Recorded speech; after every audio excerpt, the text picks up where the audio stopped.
Hello welcome back to happy escapes. ഓഫീസിൽ നിന്ന് work കഴിഞ്ഞിറങ്ങുന്നതിൻ്റെ സന്തോഷമാണ് കേട്ടോ ഈ മുഖത്ത് കാണുന്നത്. അങ്ങനെ ഓഫീസിൽ നിന്നൊക്കെ ഇറങ്ങിയിട്ടുണ്ടായിരുന്നു. വരുന്ന വഴിക്ക് നമ്മളൊരു ഷോപ്പ് കയറിയിട്ട് കുറച്ച് സാധനങ്ങളും വാങ്ങിച്ചിട്ടുണ്ടായിരുന്നു. അതൊന്നും ഞാൻ എടുത്തിട്ടുണ്ടായില്ല.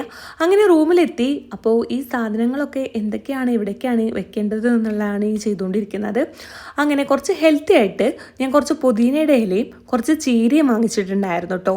പുതിനയുടെ ഇല ആവശ്യമുണ്ടായിട്ട് വാങ്ങിച്ചതല്ല, പക്ഷേ നല്ല ലീവ്സ് ആയതുകൊണ്ട് വാങ്ങിച്ചതാണ് കേട്ടോ.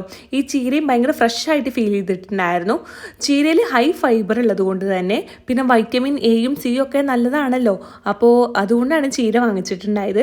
പണ്ട് എൻ്റെ അമ്മ പറയുമായിരുന്നു റെഗുലർലി മീൽസിൽ ചീര ഇൻക്ലൂഡ് ചെയ്താൽ ഹെൽത്തിന് നല്ലതാണെന്നുള്ളത്. അപ്പോൾ അതൊക്കെ ഞാൻ ഈ ചീര വാങ്ങിച്ചപ്പോൾ ഓർത്തിട്ടുണ്ടായിട്ടോ. എനിവേ നമ്മൾ വിഷയത്തിൽ നിന്ന് തെന്നി മാറുന്നുണ്ട്. ഇപ്പോൾ നമ്മൾ ഉണ്ടാക്കുന്നത് മാഗിയാണ് കേട്ടോ. മാഗിയുടെ ഒരു റെസിപ്പിയാണ്, സിമ്പിൾ റെസിപ്പിയാണ് കേട്ടോ നിങ്ങൾ കണ്ടുകൊണ്ടിരിക്കുന്നത്. അങ്ങനെ മാസ്റ്റർ ഷെഫ് പോലെയുള്ള അങ്ങനത്തെ പരിപാടിയൊന്നുമില്ല. നമ്മൾ സർവൈവലിന് വേണ്ടി ജസ്റ്റ് കുക്ക് ചെയ്യുന്നു എന്നുള്ളതേ ഉള്ളൂ. അപ്പോൾ ഇതൊരു അടിപൊളി റെസിപ്പിയാണ്. ഞാൻ ഉണ്ടാക്കുന്നതിൽ വെച്ച് എനിക്ക് ഇഷ്ടപ്പെട്ട ഒരു റെസിപ്പിയും കൂടിയാണ്. ഭയങ്കര സിമ്പിളാണ്. അപ്പോഴേക്കും ചായ ഓൾമോസ്റ്റ് സെറ്റ് ആയിട്ടുണ്ട്. അപ്പോഴേക്കും ഞാൻ എന്താ ചെയ്യുന്നത് എന്ന് വെച്ചാൽ ഈ ചീരയൊക്കെ കഴുകി ഒന്ന് സെറ്റ് ചെയ്ത് വെക്കുകയാണ്. കാരണം നാളെ ലഞ്ചിന് ഞാൻ ചീരയാണ് കൊണ്ടുപോകുന്നത്. അപ്പോൾ ഇന്ന് റെഡിയാക്കി വെച്ചാൽ നാളെ കുക്ക് ചെയ്താൽ മാത്രം മതിയല്ലോ എന്നുള്ളതാണ് എൻ്റെ ചിന്ത.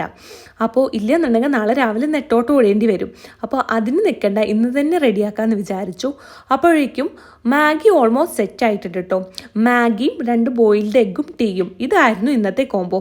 ഇതൊരു അടിപൊളി കോംബോ ആണ് കേട്ടോ. പിന്നെ ഒരു മഴയുണ്ടെങ്കിൽ പറയും വേണ്ട. നിങ്ങളിത് ട്രൈ ചെയ്തിട്ടില്ലെങ്കിൽ മസ്റ്റായിട്ട് ട്രൈ ചെയ്യേണ്ട ഒരു ഐറ്റം കൂടെയാണ്.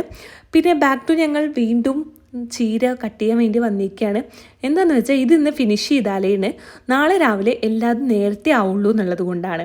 അപ്പോൾ ഓൾമോസ്റ്റ് ഇതിങ്ങനെ കട്ട് ചെയ്ത് കഴിയാറായി. അപ്പോഴാണ് എനിക്ക് ഓരോന്ന് കഴിക്കാനുള്ള ക്രേവിങ്സ് കേട്ടോ. അറ്റ് ലാസ്റ്റ് ഞാൻ ഫൈനലൈസ് ചെയ്തത് ഒരു അൽഫാം മന്തി കഴിക്കുക എന്നുള്ളതാണ്. അപ്പം തന്നെ ഞാൻ വേഗം സ്വിഗ്ഗിയിൽ ഓർഡർ ചെയ്തു. ഇത് ഓൾമോസ്റ്റ് കഴിഞ്ഞപ്പോഴേക്കും ഓർഡർ ചെയ്ത ഫുഡ് എത്തിയിട്ടുണ്ടായിരുന്നു. അങ്ങനെ ഫുഡൊക്കെ കഴിച്ച് ഇന്നത്തെ ദിവസം അവസാനിക്കുന്നതിന് മുന്നേ ഞാൻ ഇങ്ങനെ വിചാരിക്കായിരുന്നു ഇന്നൊരു അടിപൊളി ദിവസമായിരുന്നു.